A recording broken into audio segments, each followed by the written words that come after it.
The wind, a dry, hot hand, scraped Ada Rowan's face as she walked the slope. The crowd, a line of dark coats and bonnets, stood at the fence line, their murmurs lost to the gusts. Slade, impeccably dressed, held his hat, his flat green eyes fixed on the field. The air itself seemed to vibrate with their collective skepticism, their unspoken questions about the impossible green that stretched across the otherwise barren landscape. Beyond the fence, the neighboring fields lay scoured to pale, broken earth, the furrows erased, dust devils dancing in the distance. Here, on Ada's 90 acres, the wheat stood knee-high, a defiant emerald against the ochre horizon. The only breaks in the green were the narrow, pale lines of stones, meticulously laid, catching the last of the morning light. They snaked across the gentle incline, a rough, deliberate pattern against the natural flow of the land. Ada knelt, brushing a handful of dark, moist soil from between two stones. The fine silt, carried by the wind from miles away, had banked against the windward side of each barrier, building up a miniature terrace. She pressed her thumb into the earth, feeling its unexpected give, its moisture. A red survey flag, faded from the sun, marked the end of a stone line, its fabric fluttering a silent proof of the unseen work. Caleb Dunn, his oak walking stick planted firmly, watched Ada from the edge of the field. His keen brown eyes, framed by deep lines, missed nothing. He had seen the dust storms, the ruin they brought, countless times before. But he had never seen a field stand like this, not after the winds of the last month. The townspeople whispered, their doubt still thick in the air despite the undeniable evidence before them. Slade stepped forward, his polished shoes crunching on the dry grass. Remarkable, he conceded, his voice carrying on the wind, though his flat green eyes still held suspicion. But what exactly are we seeing here, Mrs. Rowan? And at what cost? The wheat swayed, a whisper of green defiance, but the question hung heavy, demanding an explanation for the impossible. Ada rose, wiping her hands on her trousers, her level blue eyes meeting his. 11 months earlier, Ada Rowan pushed open the creaking door of Slade's mercantile, the scent of dust and stale flour thick in the air. Slade, impeccably dressed even in the August heat, looked up from his ledger, his flat green eyes assessing her with a practiced swiftness. "Mrs. Rowan, come to settle your account?" he asked, his voice smooth but edged with expectation. Ada placed a worn leather pouch on the counter. "I've come to buy land, Mr. Slade." His eyebrows lifted, a flicker of surprise breaking his usual composure. "The 90 acres north of town? The Wind-Scoured parcel?" He paused, then leaned forward. "No one's touched that in 5 years. The bank's been holding it since the last fellow walked off." Ada nodded, her blue eyes steady. $25, cash. She untied the pouch, spilling out a small stack of crumpled dollar bills, mostly ones and fives, hard-earned from 2 years of laundry and mending for the railroad crews. Slade counted the money, his lips a thin line. "The deed's clear, of course, but you understand, Mrs. Rowan, this is a final sale, no recourse for acts of nature." He pushed a single sheet of paper across the counter, already filled out. It listed the property as Tract 17, North Range, 90 acres, more or less, subject to existing easements and conditions. Ada signed her name with a firm hand, the pen scratching loudly in the quiet store. She knew the conditions. She had walked the land, felt the grit of the exposed topsoil, seen the skeletal remains of what had once been a fence line. It was 90 acres of parched earth, stripped bare by years of relentless wind, a landscape of shallow depressions and miniature dunes where the soil had drifted. The wind had sculpted it, leaving behind only the most stubborn stones and the deepest, most resilient roots.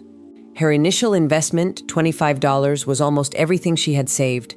The remaining $7.38 in her pouch would barely cover a sack of flour and a few pounds of salt pork. Her financial risk was absolute.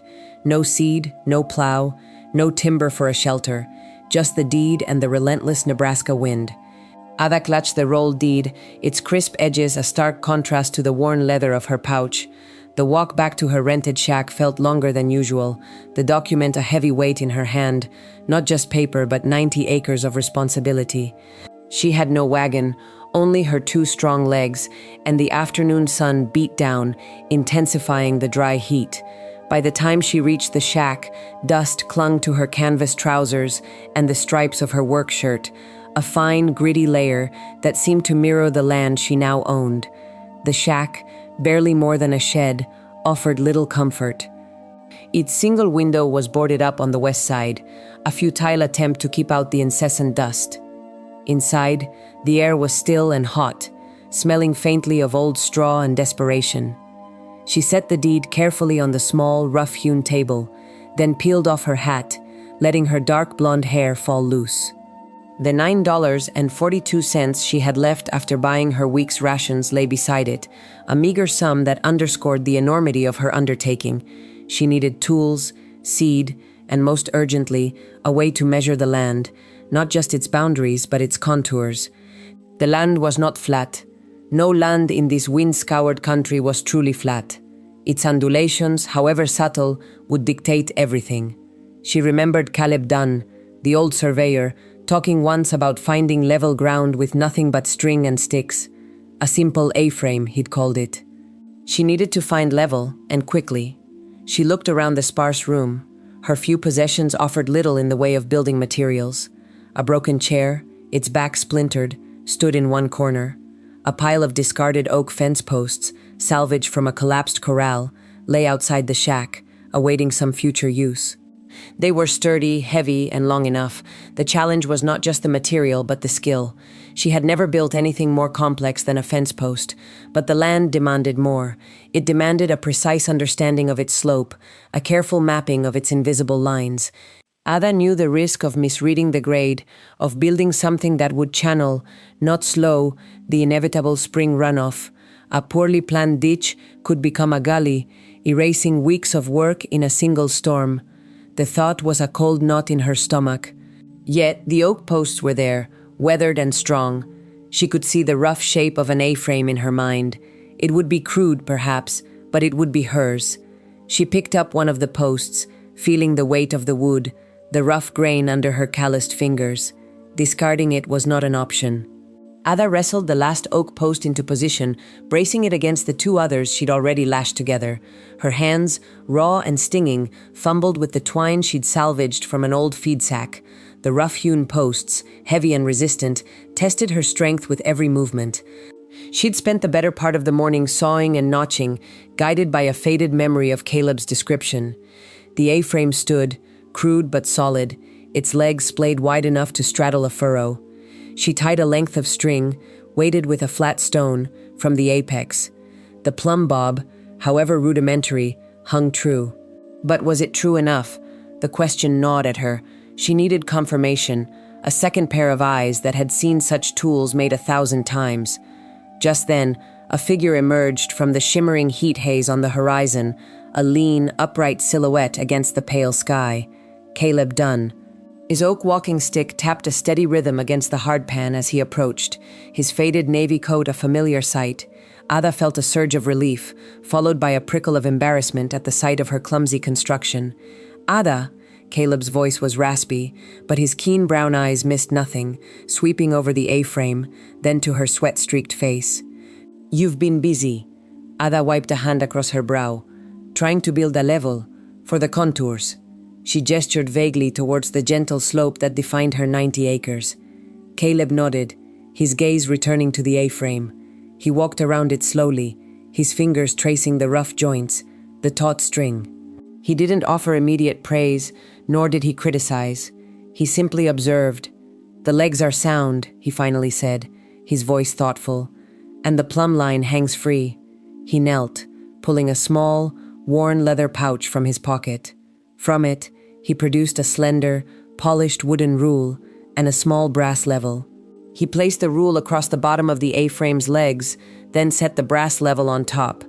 The bubble wavered, then settled, slightly off-center. Ada's heart sank.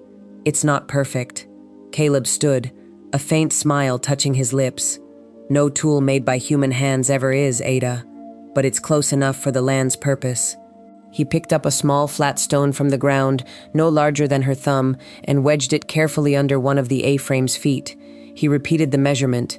This time, the bubble settled precisely in the middle.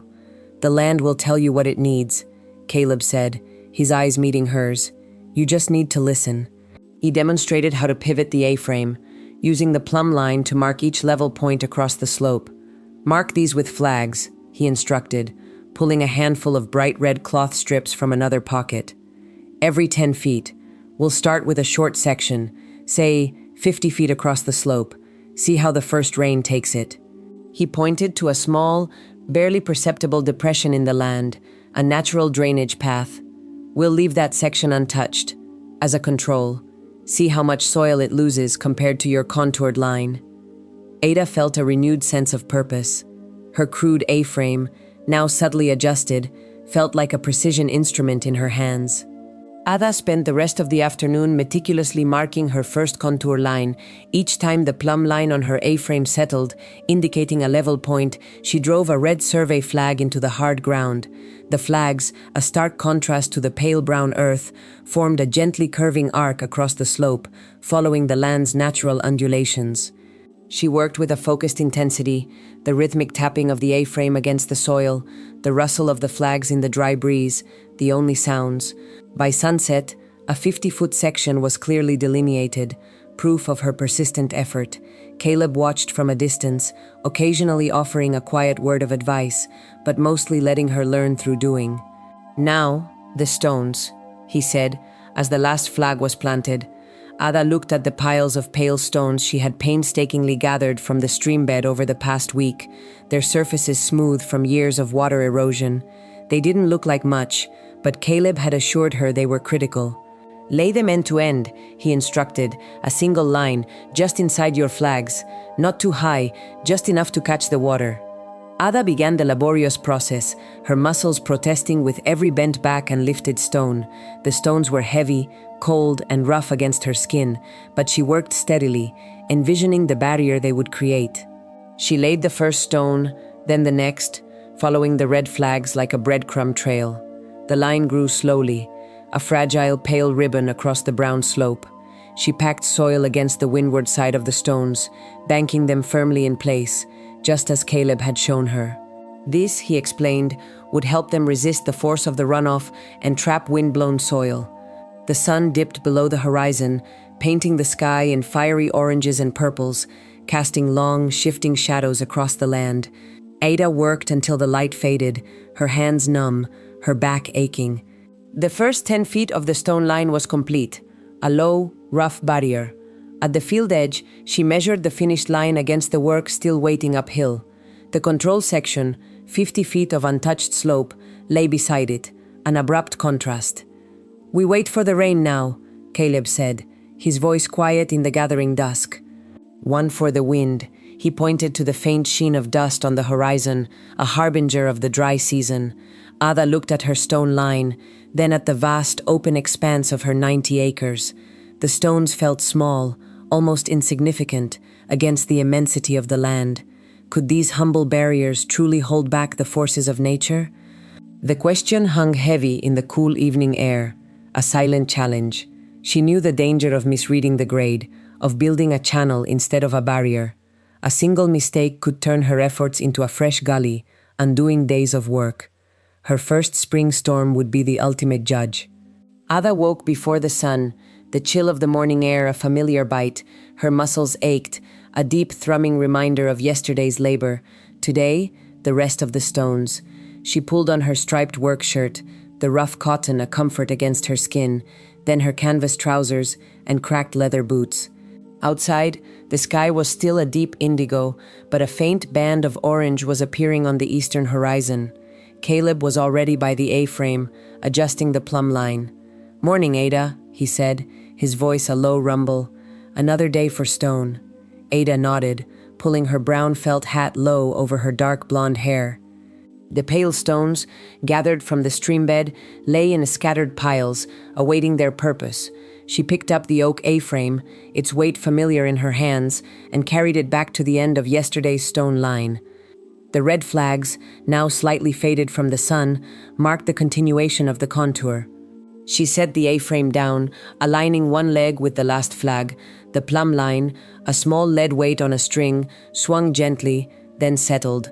She marked the soil where the string intersected the crossbar. Then she pivoted the A-frame, keeping one leg fixed, and swung the other until the plumb line again touched the mark. Another flag, then another. The rhythmic process was becoming ingrained, a dance of precision and patience. Each flag represented a point on the same elevation. Ada worked steadily, her breathing even, her focus absolute. The sun climbed higher, warming the land, and soon the sweat was beading on her forehead. She paused only to drink from her canteen, the cool water a welcome relief. By mid-morning, she had laid out another 70 feet of contour, the flags a sinuous red ribbon across the brown slope. Now, the stones. She returned to the stream bed, her canvas sack slung over her shoulder, and began gathering more rocks. She chose them carefully, looking for flat, relatively uniform pieces that would fit together snugly. The weight of the sack grew with each addition, a tangible burden that spoke of future stability. Back at the line, she started laying the stones, end to end, just inside the flags. She knelt, placing each stone with deliberation, tapping it gently into place with a small hammer. The goal was a single, low barrier, about 4 inches high, just enough to slow the water. She packed soil against the windward side, banking it firmly. Her back muscles protested, but she pushed through the discomfort, envisioning the dark soil banking up against the pale stones, a small fortress against the elements. By late afternoon, another 30 feet of stone line was complete, a rough, pale scar across the land. The initial 50-foot section now extended to 80 feet, evidence of her persistent effort. The control section, 50 feet of untouched slope, lay beside it, an abrupt contrast. She lowered her tools and checked the line once more, too tired to trust a first glance. Ada continued laying stones until the light began to fade, her hands numb, her back aching. The first 100 feet of the stone line was now complete, a low, rough barrier stretching across the slope. It was just inside the flags, a single layer of stones, about 4 inches tall, banked with soil on the uphill side. The adjacent 50-foot control section remained bare, a stark comparison. As she straightened up, wiping a stray strand of hair from her face, she noticed a faint plume of dust rising on the horizon, a grim reminder of the dry season. Caleb walked over, his oak walking stick tapping softly against the dry earth. "Good work, Ada," he said, his keen brown eyes scanning the line. 100 feet. That's a start. He bent down, examining a section of the stone line. Solid. The banking is good. He straightened, then pointed to a small dip in the land, about 20 feet from where she had stopped. "This section here," he indicated with his stick, "the grade is a little less pronounced. The water will pool there, before flowing over. It's a natural outlet." Ada followed his gaze. The contour line, though mostly level, did have subtle undulations, following the land's natural flow.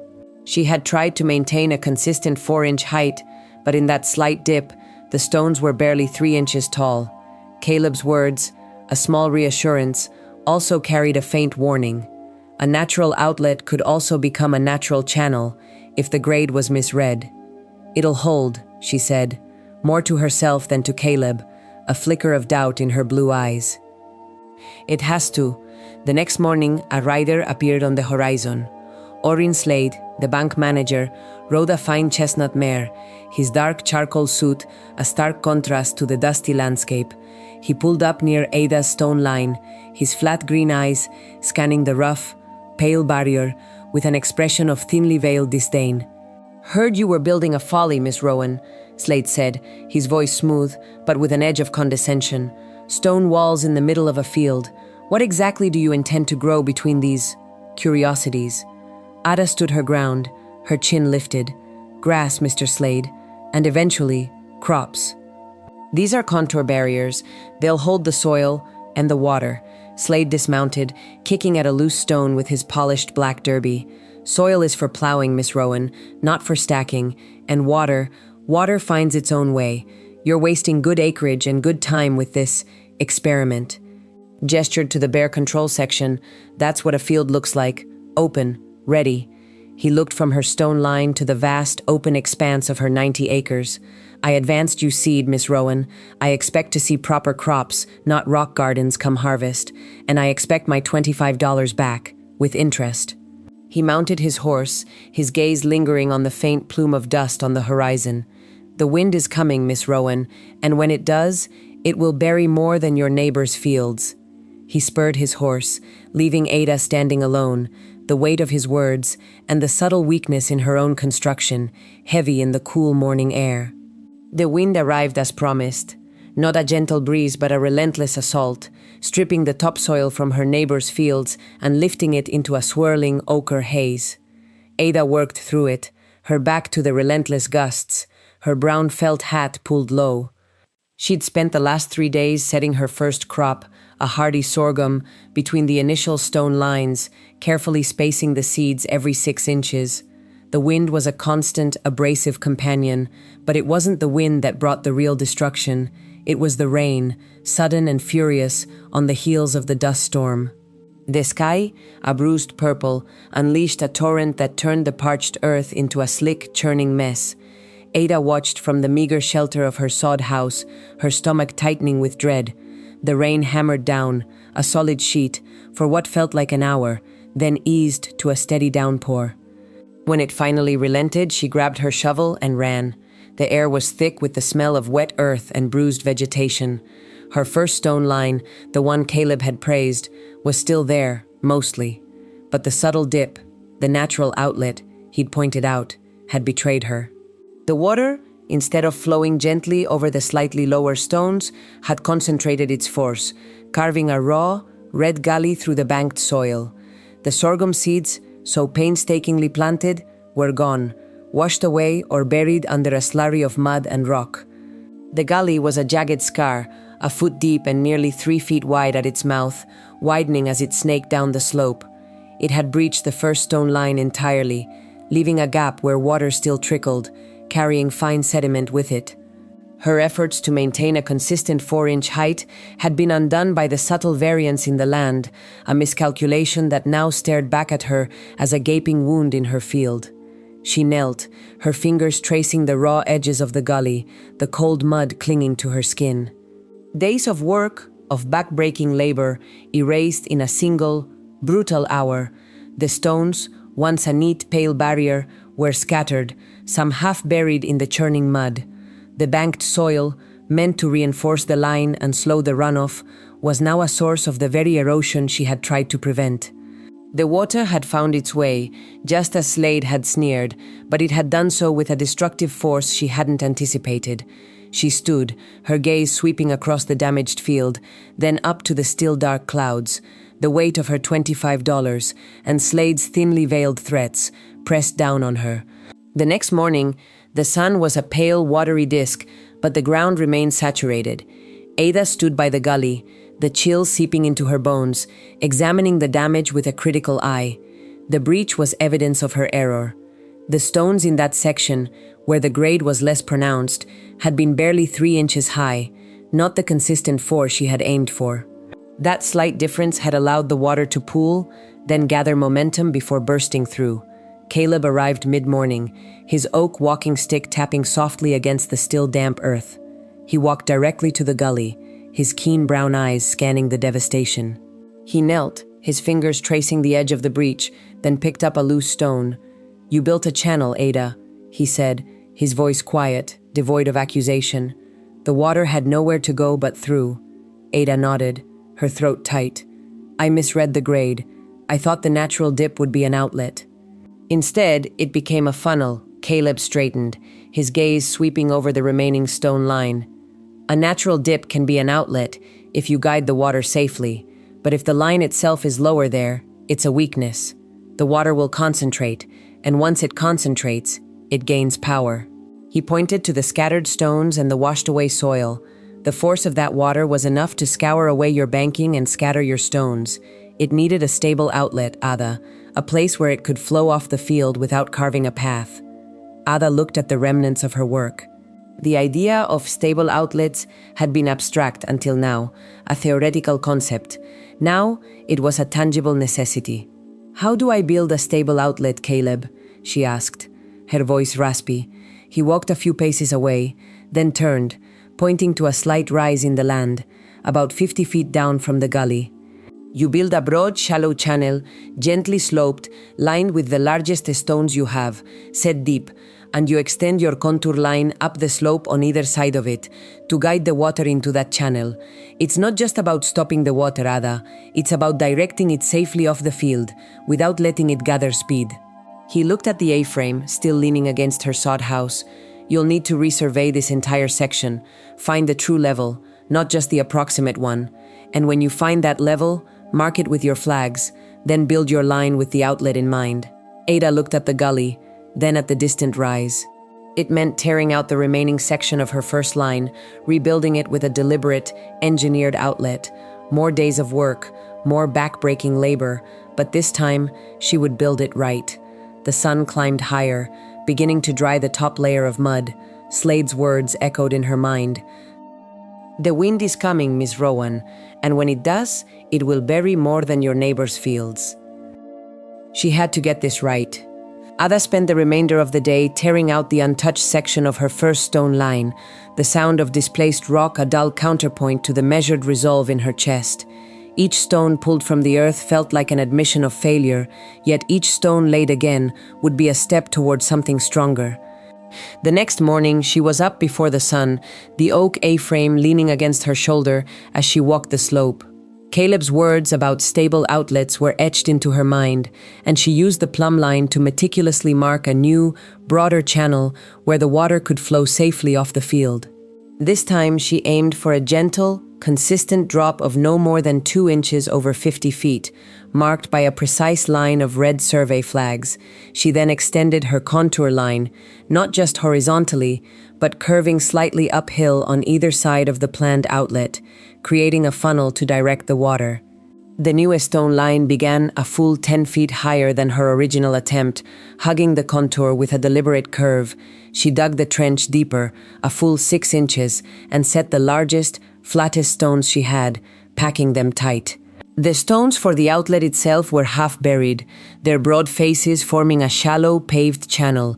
She spent 3 days on that single section, her muscles aching, her hands raw. The soil she banked against the windward side of the stones was tamped down with a heavy oak branch, a solid wall against the elements. She sowed a quick-growing ryegrass between the newly planted crop strips, a green barrier she hoped would anchor the soil. On the 4th day, a light rain began to fall, a steady, soaking drizzle that lasted for hours. Ada watched from the shelter of her sod house, her breath held. The water gathered, then began to flow, a thin sheet moving across the carefully prepared ground. When it reached her new contour line, it slowed, pooling for a moment, then began to move toward the broad, shallow outlet. It flowed, not through, but dove. The stones of the outlet, a clear, clean stream, carrying no sediment. The ryegrass, barely sprouted, held firm. She walked the line after the rain, her boots sinking slightly into the damp earth. The water had left behind a faint, almost invisible film of fine silt against the stones, proof that it had done its work. The soil on the windward side was undisturbed. The gully she had built was gone, erased by her own hands and replaced by a carefully engineered system. The cost was time, but the reward was the sight of her field, intact. The success of the rebuilt line brought a quiet satisfaction, but also a stark realization of the sheer scale of the work ahead. Ada had 75 more acres to terrace, each requiring the same meticulous attention to grade, the same careful placement of stones, the same engineered outlets. She couldn't afford another mistake. She spent the next weeks focused on a new section, roughly half an acre, just beyond the first, applying the lessons learned. The oak A-frame became an extension of her arm, and the plumb line a constant guide. She learned to read the subtle shifts in the land, to anticipate where water might gather, and to plan her outlets not just for the immediate contour, but for the larger flow of the field. Each stone was placed with purpose, each shovelful of soil tamped down with the weight of her body. The work was slow, methodical, and relentless. She kept a small ledger, a cheap notebook with a faded cover, meticulously recording the length of each stone line, the number of hours spent, and the amount of seed sown for the grass barriers. She noted the subtle differences in soil composition, the presence of larger rocks, anything that might affect the stability of her work. She calculated that at her current pace, it would take her nearly 2 years to terrace the entire 90 acres, 2 years of constant, back-breaking labor, with no guarantee of a successful harvest or a reprieve from the relentless wind. Orrin Slade's words, "The wind is coming, Miss Rowan," echoed in her mind with renewed urgency. She had enough seed for the first 15 acres, advanced to her by Slade, but she knew he was watching her progress, calculating his own risks. Expanding too quickly, trying to cover too much ground without proper preparation, would be a recipe for disaster. She had seen too many neighbors lose everything to the wind and the rain, their fields scoured bare, their hopes buried under drifts of sand. She chose consistency over speed, quality over quantity. Her ledger became proof of her progress, a tangible record of her efforts, not just for herself, but for the inevitable inspection. She needed proof, not just of her labor, but of its effectiveness. The stones were her shield, the grass her anchor, and the ledger her witness. Ada stepped out of the general store, the familiar scent of cured leather and coal smoke clinging to her clothes. The single sack of flour was heavy, but it was the only item she could afford. Her ledger, tucked deep in her canvas trousers, held a meager balance after paying for the previous month's necessities. She had hoped for more seed, perhaps even a new shovel, but Orrin Slade, seated behind his polished oak desk in the corner office of the bank, had offered only a polite, firm refusal. "Miss Rowan," he'd begun, his round face unyielding, "I understand your ambition, but the county reports are bleak. 3 more farms east of here, abandoned last week. The wind is coming, and it takes no prisoners." He gestured vaguely towards the window, where a faint haze of dust already blurred the horizon. "Your current debt for seed, even at the reduced rate, is substantial. I cannot justify further advances without substantial proof of viability." He'd leaned forward, his flat green eyes unblinking. "And frankly, Miss Rowan, your methods are unconventional. Stone lines, grass strips. Most farmers are plowing deep, hoping for rain." Ada had tried to explain the science, the way her contour lines slowed runoff, trapped sediment, and increased infiltration, but his expression had remained impassive. He'd simply produced a thick, leather-bound book, flipping through pages of neat script. "Your neighbors, Miss Rowan, are struggling to even secure basic provisions. The market for seed is drying up, and frankly, with the drought and the wind, the price of what little is available is soaring." He had offered a small, almost imperceptible smile. "I can, however, offer you a loan for a new well, if you're willing to put up your deed as collateral. A reliable water source would certainly increase your chances." She knew what that meant. A deeper trap, a more certain path to foreclosure if her experiment failed. He'd then mentioned, almost as an aside, that a new shipment of barbed wire had arrived, and he had secured a bulk rate. "A good fence, Miss Rowan, keeps your livestock in and your neighbor's desperation out." It was a subtle jab, a reminder of the growing economic isolation. The local feed store, usually a bustling hub of exchange, had been eerily quiet. Farmers were holding on to their meager reserves, wary of extending credit or trading goods. The wind, it seemed, was not just stripping the land, but also fraying the fragile threads of community. As Ada walked past the blacksmith shop, its forge cold, she saw a stack of new crates, each stenciled with Slade & Co., filled, no doubt, with goods he'd bought cheap from desperate farmers. The next morning, a thin, persistent dust began to fall, coating everything in a fine ochre powder. Ada worked on her newest section, about half an acre, placing stones with methodical precision. The A-frame, still sturdy, guided her, the plumb line swinging gently in the rising wind. She was building a new outlet, a slightly wider channel, designed to handle a larger volume of water, learning from the gully that had scarred her earlier work. The wind, however, was becoming a physical presence, a constant push against her body, a dry rasp in her throat. By midday, the horizon was a blur of brown. The sun, a pale disk, cast an eerie, diffused light. Neighbors, usually visible in their fields, were gone. Their silence was a new pressure, a heavier weight than the wind itself. Ada paused, wiping a film of grit from her eyes. She had enough seed for another 5 acres, but the dust was a warning. Planting now would be a gamble, the seeds likely to be buried or blown away. Slade's words echoed again. The wind is coming. She had built her defenses against runoff, against the immediate scouring of the soil. But this was different. This was a regional event, a vast, moving sea of earth. She looked at her ledger, the meticulous entries of hours and stones, now covered in a fine layer of dust. The proof she needed for Slade felt suddenly insignificant against the scale of the impending storm. As she considered whether to continue or to seek shelter, she saw a figure approaching, limping slightly, an oak walking stick tapping against the hard ground. It was Caleb Dunn, his faded navy coat flapping in the wind. He stopped a few yards from her, his keen brown eyes scanning her field. He pointed with his stick to the faint outline of a newly laid stone line, barely visible through the dust. "That line there, Miss Rowan," he rasped, his voice rough with age and grit. "It's a good grade. But you'll need to bank the soil higher on the windward side, not just for water, but for the wind. It'll catch the finer particles, build up a berm." He coughed, a dry, hacking sound. "The wind will find the path of least resistance. You make it work harder." He didn't offer to help with the physical labor, but his advice was a small piece of practical help, a validation from an unexpected quarter. Ada looked at the brown horizon, then at the half-finished stone line. The question was not just whether her lines would hold, but whether they could hold against a force that threatened to bury everything. The wind, which had been a low moan, now howled, a guttural sound that vibrated through the ground and Ada's bones. It picked up the fine dust Caleb had warned her about, not just from her own fields, but from miles beyond, a vast, swirling curtain of ochre.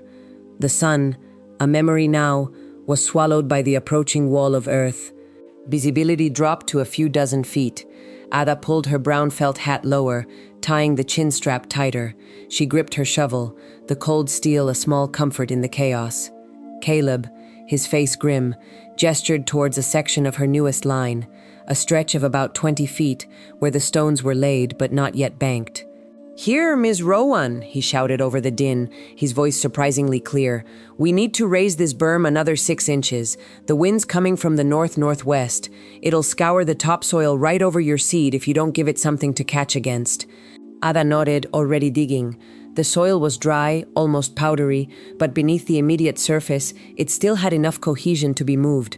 She worked quickly, scooping earth from the low side of the contour, piling it against the windward face of the stones. The A-frame, which had been her constant companion for weeks, now lay propped against a larger boulder, its plumb line swinging wildly, useless in this gale. She didn't need it now. The lines were already set. Her task was to reinforce them, to give them enough height and mass to act as a barrier. The dust was so thick it coated her tongue, gritty between her teeth. It stung her eyes, making them water, but she blinked it away, focusing on the rhythmic swing of her shovel. Each scoop was a defiance, each handful of soil piled higher a small victory against the encroaching brown. Caleb, despite his age, worked alongside her, using his oak walking stick to tamp down the freshly piled earth, compacting it against the stones. He moved with a surprising agility, his movements economical and precise. They worked in a strange, shared silence, the roar of the wind filling the void of conversation. Ada estimated they had raised the berm on that 20-foot section by at least 8 inches in a little over an hour. It wasn't perfect, but it was better. She looked around, the world a blurry, swirling sepia. Her 90 acres, once a patchwork of brown and green, were now a uniform, terrifying expanse of moving earth. The scale of it was overwhelming. Her meticulously laid stones, her grass strips, her carefully planned outlets, they were designed to manage water, to hold soil against runoff. They were not designed to stop a regional dust storm. The thought was a cold knot in her stomach. Slade's words, "The wind is coming," no longer felt like a threat, but a prophecy. The dust storm intensified, a relentless assault that blotted out the sky. Ada and Caleb retreated to the meager shelter of her sod house, the single window opaque with grit. Inside, the air was thick, a fine powder settling on every surface. Ada lit a single lamp, its flickering light casting long, dancing shadows. Her ledger, still open on the rough-hewn table, was buried under a thin blanket of dust. The neat rows of figures, the careful calculations of seed and stone, seemed absurd now. She poured 2 cups of lukewarm water, handing one to Caleb. He drank slowly, his eyes, usually so sharp, now dull with fatigue and worry. "We did what we could, Miss Rowan," he rasped, wiping his mouth with the back of his hand. "The contour lines, the banking, they'll shorten the wind fetch. They'll catch some of the moving soil. But this is bigger than any man-made barrier." Ada nodded, the truth of his words a bitter taste. She had placed her faith in the methodical application of a technical truth, in the simple, elegant solution of the A-frame and the plumb line. But the world, it seemed, had a scale of its own, a raw power that dwarfed human ingenuity. She thought of Slade, counting the days. He would see this as the final proof of her folly, the inevitable ruin of a woman who dared to challenge the land. He would be preparing the foreclosure papers, his flat green eyes gleaming with satisfaction. "We have to keep working," Ada said, her voice firm despite the tremor in her hands. "Even if it's just to move the dust that piles up against the lines, if the wind shifts or dies down, we need to be ready to clear those channels. We can't let them get buried completely." Caleb looked at her, a flicker of admiration in his tired eyes. "You're right," he said, pushing himself up from the crude bench.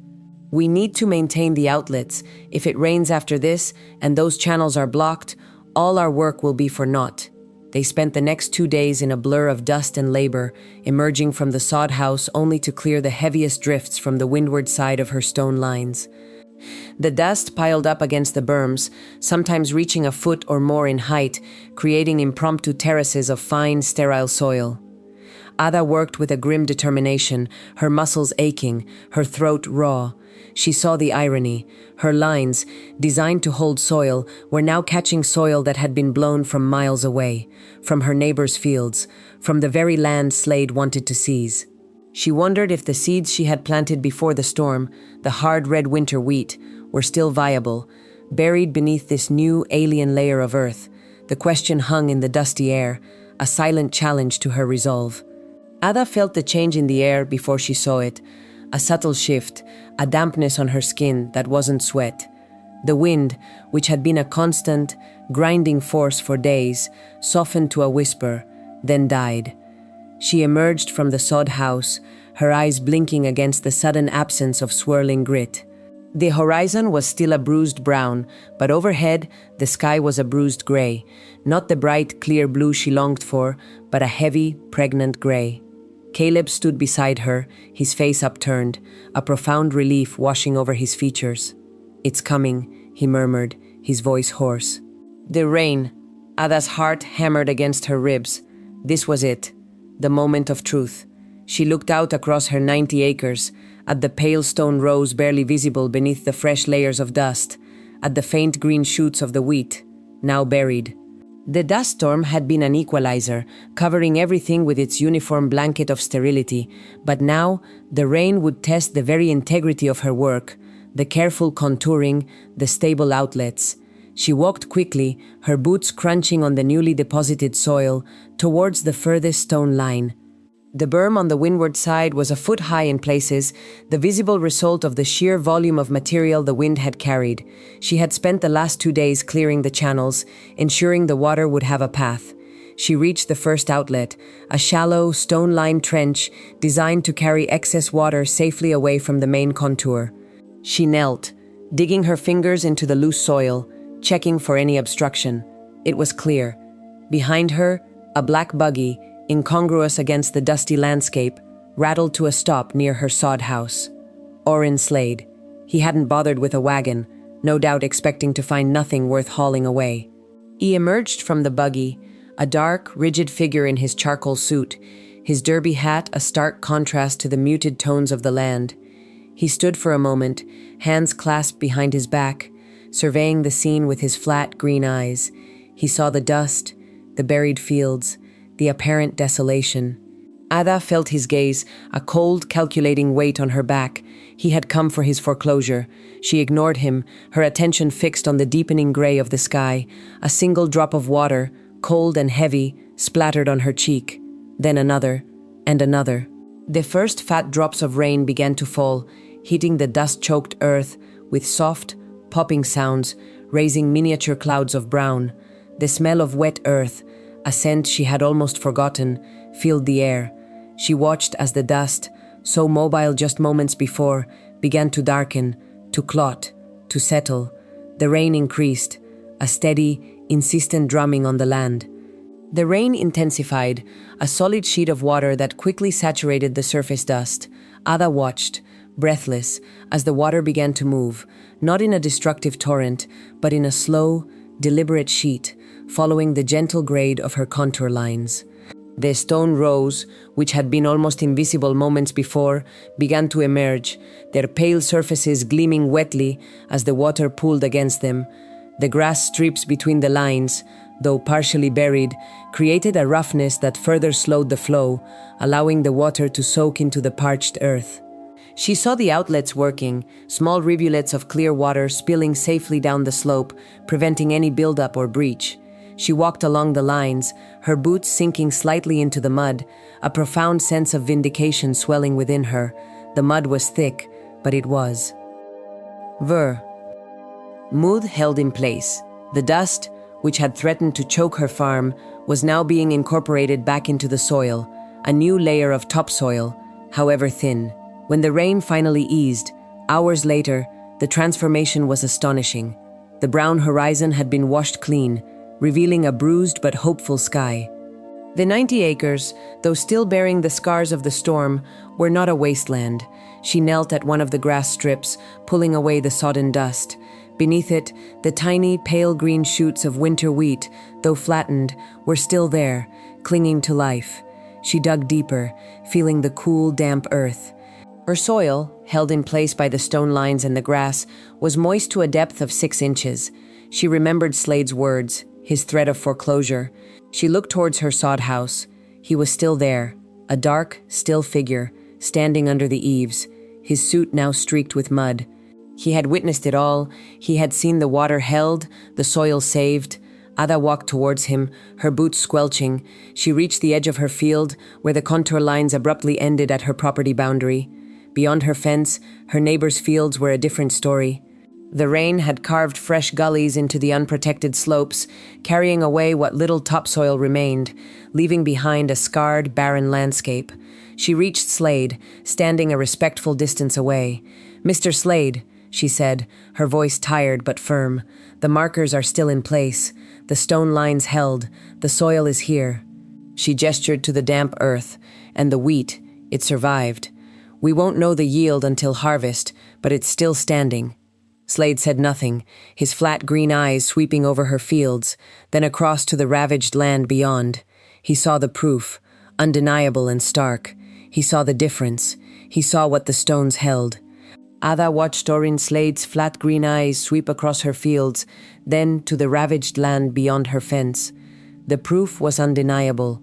Her 90 acres, though soaked and matted, still held their shape, their soil. Beyond, the rain had scoured deep channels into her neighbors' unprotected slopes, carrying away their topsoil in a muddy torrent.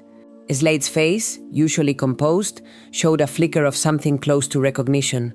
"The bank will send an inspector, Mrs. Rowan," he said, his voice clipped, "to verify your claims."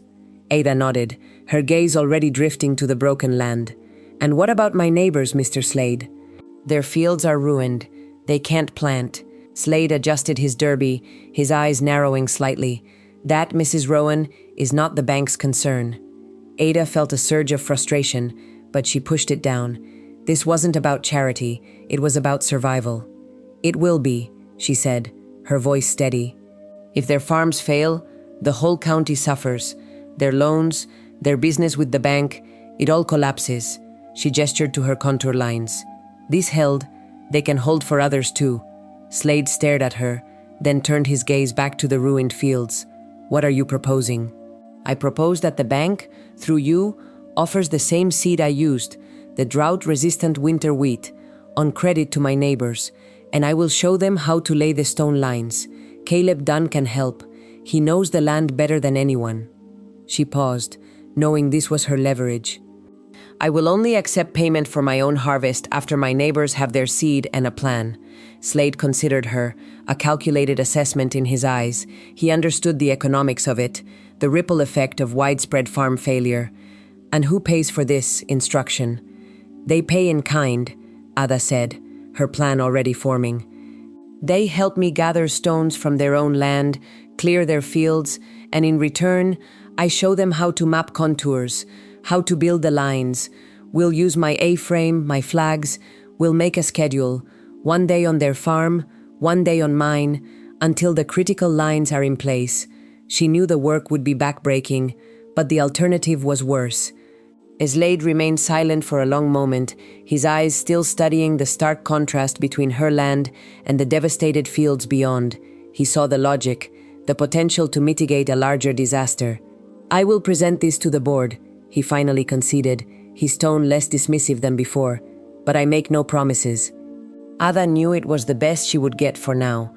Thank you, Mr. Slade, she said, her focus already shifting to the task ahead. She looked at the boundary fence, then to the scarred fields, imagining the pale stones crossing the brown slopes, the red survey flags marking the new, shared future.